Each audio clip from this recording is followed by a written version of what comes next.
Pessoal, então vamos lá para esse vídeo aqui relacionado à aula anterior da CCO 350 e trabalhar principalmente os aspectos relacionados à distribuição e separação de dados em algumas partes, além da própria mediana, que divide em duas partes, e também a questão da elaboração do histograma e a elaboração de um box plot, tá?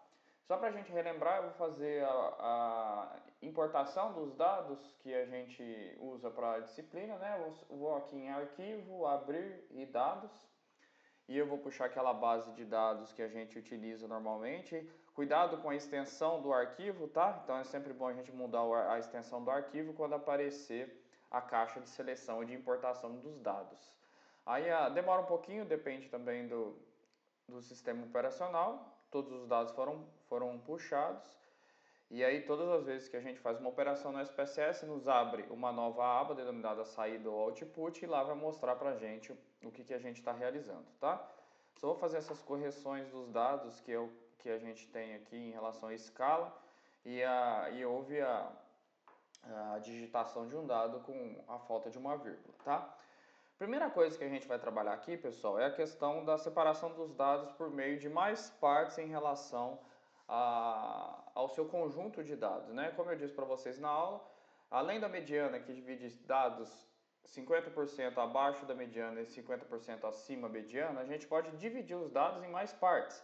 E essa divisão pode ser em 4, 5, 10, 20, em 100 partes. Então, normalmente a gente trabalha com os quartis, com os quintis, com os decis, com percentis. Então, isso vai variar conforme a quantidade de partes que a gente divide os nossos dados, tá?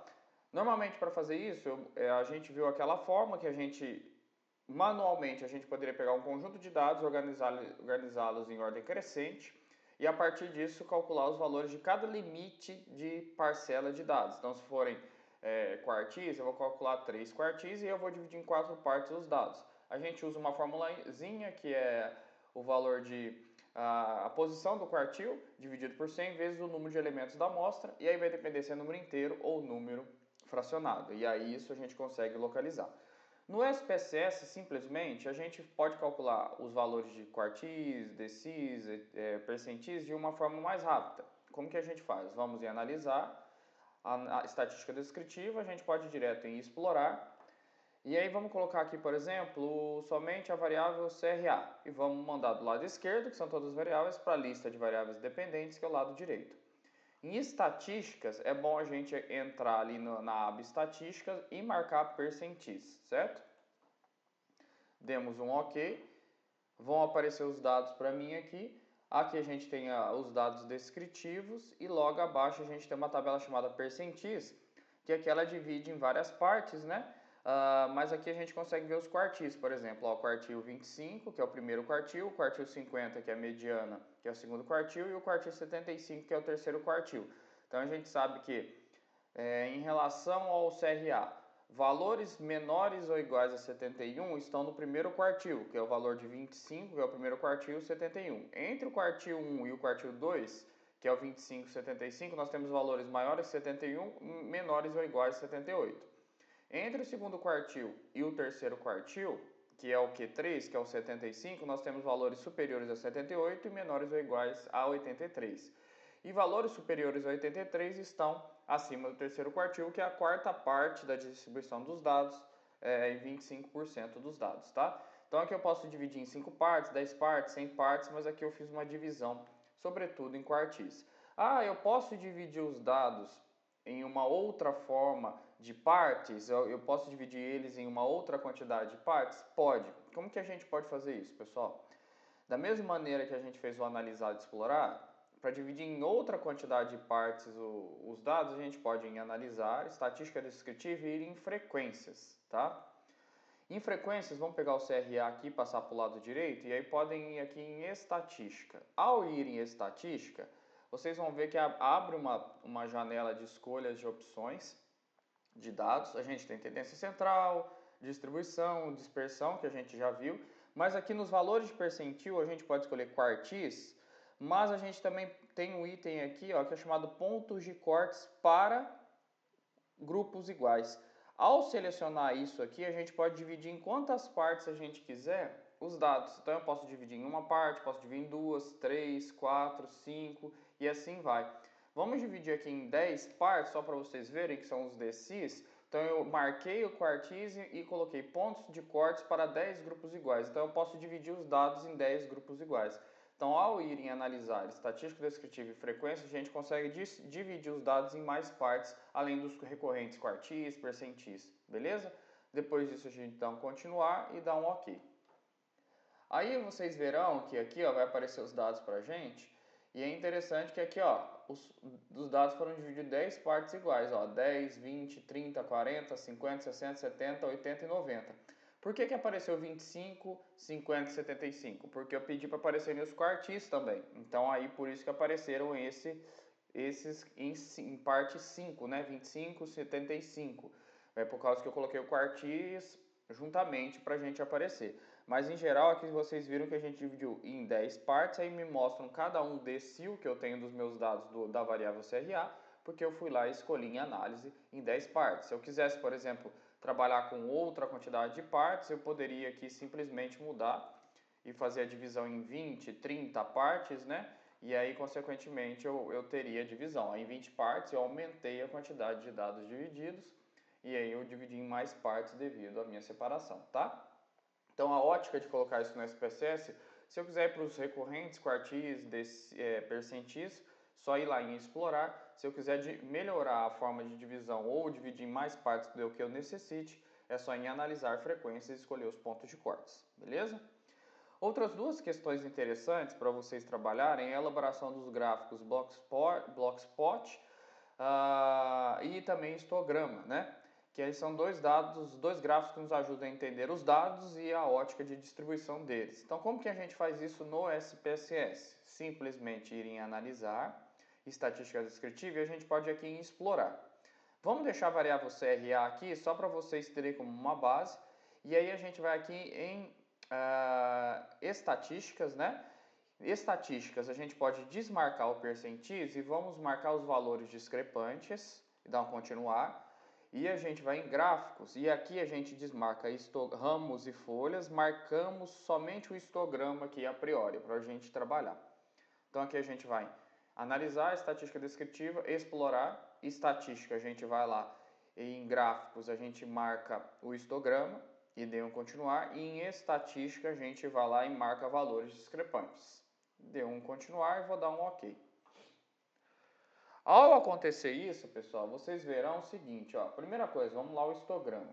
O histograma, como dito para vocês, é uma tabela, é um resumo tabular da frequência dos dados, né? E ele nos ajuda também a entender o processo de distribuição dos dados, se a simetria ou não.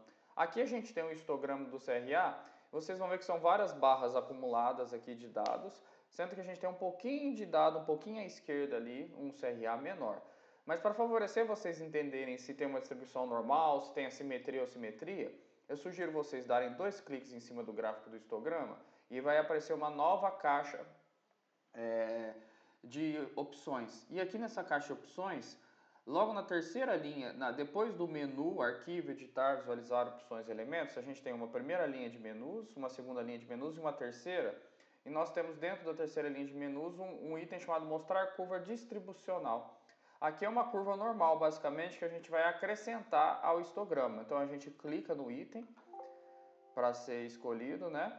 E ao clicar no item, automaticamente ele já nos ajuda a inserir a curva normal. A gente pode escolher entre curva normal, uniforme, exponencial, pode ser automático ou customizado, mas a curva já é inserida e depois a gente clica em fechar. Vocês verão aqui, ó, que na tela já aparece a curva normal para a gente só fecha, o gráfico vai ter a curva normal inserida aqui.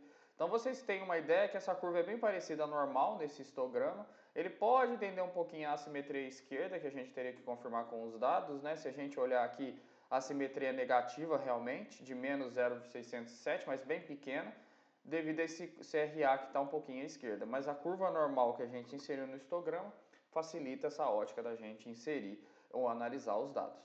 E por fim, é o que a gente está trabalhando aqui, a questão do CRA, só para vocês terem essa ideia de trabalhar o CRA, e entender o que é esse tipo de distribuição, né? Para que serve esse box plot, para que serve esse gráfico.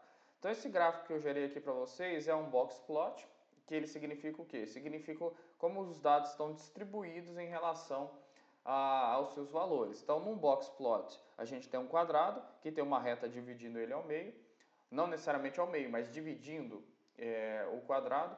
A base do quadrado é o quartil 1, a reta que divide o quadrado é o quartil 2, a mediana, e o fechamento do quadrado, a base de cima, vamos dizer, o topo do quadrado é o quartil 3. Um T alongado abaixo aqui é o limite inferior e um T alongado acima é o limite superior. O limite inferior a gente calcula teoricamente pelo Q1 menos 1,5 amplitude interquartil. O que é amplitude interquartil? É o Q3 menos o Q1, então é o topo do quadrado menos a base do quadrado. Ou um retângulo, se a gente achar melhor aqui a definição. E o limite superior é Q3 mais 1,5 da amplitude interquartil, que é essa diferença entre Q3 e menos Q1, tá? Quando a gente tem esses dados aqui, os dados que se comportam mais normalmente, com pouco desvio padrão, eles estão mais próximos entre si, eles estão dentro dessa figura geométrica, desse quadrado. Os dados que estão entre o Q3 e o limite superior estão aqui nessa parte do T alongado. E os dados que estão do limite inferior até Q1 estão aqui nesse Q alongado, nesse T alongado até o limite inferior. Quando os dados estiverem acima ou abaixo do limite superior ou inferior, a gente tem a presença de valores discrepantes ou outliers, né? Neste caso aqui do CRA, a gente não tem esse aparecimento porque a gente tem valores muito próximos uns dos outros. Porém, se a gente pegar aqui os dados, vamos fazer aqui a exploração. Ao invés do CRA a gente gerar, por exemplo, a idade, nós vamos ter provavelmente aqui o aparecimento de valores extremos.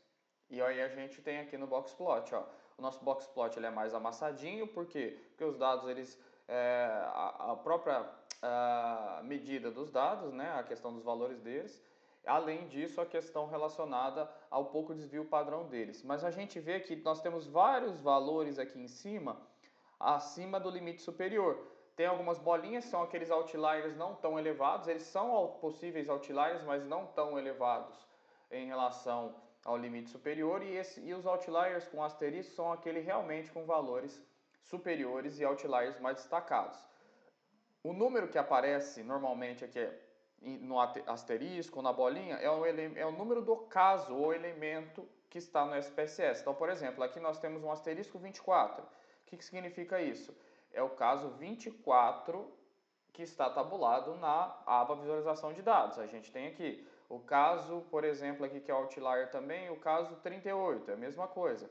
A gente vai em visualização de dados e acha o caso 38, beleza? Uma outra coisa sobre o box plot é o seguinte, quando se gera box plot para valores extremos, o SPSS nos gera uma tabela anterior para falar o seguinte, olha, pesquisador ou estudioso de dados, dá uma olhada que possivelmente a gente tem valores extremos, tanto mais altos quanto mais baixos. E aí ele diz para a gente, olha, a idade, valores mais altos possíveis de serem outliers são esse caso, 24, 42, 19, 38, 7. Ele me dá o valor aqui da idade por eles serem outliers. E possíveis valores extremos são esses mais baixos da idade, são os casos 37, 26, 25, 22 e 16, que têm idade de 19 anos. São possíveis dados, ele dá esse alerta quando se faz o box plot após todos os processos operacionais, se confirma ou não se esses dados são extremos ou não. Então aqui a gente confirmou nesse box plot de idade que realmente o que é extremo para a gente são valores acima do limite superior e do limite inferior a gente não tem. Beleza? Então esses são os gráficos e as estatísticas que a gente fez que complementam a análise mais técnica do SPSS.